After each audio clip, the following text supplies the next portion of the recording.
Four sides TV ప్రేక్షకులందరికీ నమస్కారం. Good afternoon. ఇప్పుడు మనం చూసుకున్నట్లయితే మనకు రిజర్వేషన్ మహిళలకు 33% ఇచ్చారు సార్. ఆ 33% అనేది ఎక్కడ సరిపోతుంది? ఎక్కడ ఉపయోగిస్తున్నారు? అది అది 33% ఇస్తా అన్నారు. కనీసం ఇంతవరకు అమల్లోకి రాలేదు. అది అమల్లోకొచ్చినా గానీ 50% వస్తే మాత్రం అమ్మాయిలకు సరిపోద్ది. మహిళలకు సరిపోతది. ఆ 33% ఎక్కడ కూడా మనకు యూజ్ అనేది కాదు. ఇప్పుడు మనం మన ప్రభుత్వంలో చూసుకున్నట్లయితే ఎమ్మెల్యేల్లో గాని, ఎంపీలలో గాని మహిళలు ఎంతమంది ఉన్నారు చెప్పండి ఒకసారి? యెస్. ఎంత ప్రయారిటీ ఇస్తున్నారు? ప్రయారిటీ అనేది ఎక్కడ మహిళలకు ఇవ్వట్లేదు. ఇప్పుడు ఎక్కడ చూసుకున్నా ఒక టీచర్ల పరంగా అయినా సరే, ఇంజినీరింగ్ పరంగా అయినా సరే, సాఫ్ట్‌వేర్‌లో గాని ఎట్లాంటి అయినా అక్కడ ప్రయారిటీ అనేది ఉంది. ఒక రాజకీయ పరంగా మహిళను ఎందుకు వెనకడుగు వేస్తున్నారు? మహిళలకు ఎందుకు ప్రయారిటీ అనేది ఇవ్వడం లేదు?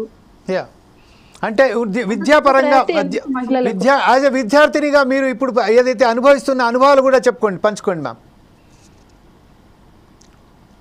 ఇప్పుడు ప్రతి ఒక్క దానికి ప్రయారిటీ ఇచ్చినప్పుడు రాజకీయంలో ముందడుగు ఇవ్వనివ్వట్లేదు. ఇప్పుడు ప్రధాన మంత్రులు ఎంతమంది ఉన్నారు మహిళలు? ప్రభుత్వం వచ్చినప్పటి నుంచి గాని, ఇప్పుడు నడుస్తున్న రాజకీయాల పరంగానే గాని, ఎంపీలలో గాని, ఎమ్మెల్యేలో గాని అసలు మనకు ప్రయారిటీ అనేది మహిళలకు ఇవ్వడం లేదు. ఎందుకు ఇవ్వట్లేదు? దేనికి ఇవ్వట్లేదు?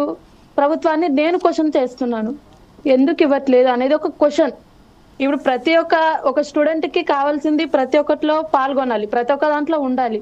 మహిళలకు ప్రతి ఒక్క దాంట్లో ముందడుగు వేస్తే ఇప్పుడు పొలిటికల్ పరంగా చూసినట్లయితే పురుషులకు ప్రయారిటీ అనేది చాలా ఉంది. ఎక్కడ చూసినా అనేది పురుషులకే ఇంపార్టెన్స్ అనేది ఇస్తున్నారు సార్, ఇస్తున్నారు. ఒక రాజకీయ పరంగా కూడా మహిళలకు ఇచ్చుంటే ఆ ప్రాబ్లం అనేది ఇప్పుడు పొలిటికల్ పరంగా మనకు రాజకీయ పరంగా ఎన్నో ప్రాబ్లమ్స్ వస్తాయి.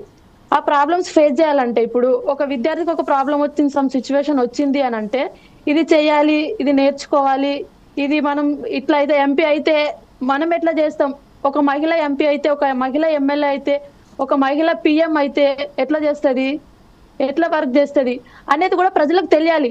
ప్రజలకు తెలియాలని అంటే రిజర్వేషన్ పరంగా కూడా ఒక 50% మనకి ఇస్తే మాత్రం ముందడుగు ఖచ్చితంగా మహిళల్లోకి వస్తుందని నేను అనుకుంటున్నాను sir. Right, thank you very much Monika గారు. ఇప్పుడు మనం ఒకసారి మనకు సమయం చాలా తక్కువ ఉన్నది కాబట్టి మనం ఒకసారి దాసోజీ లలిత గారి దగ్గరికి వెళ్దాం.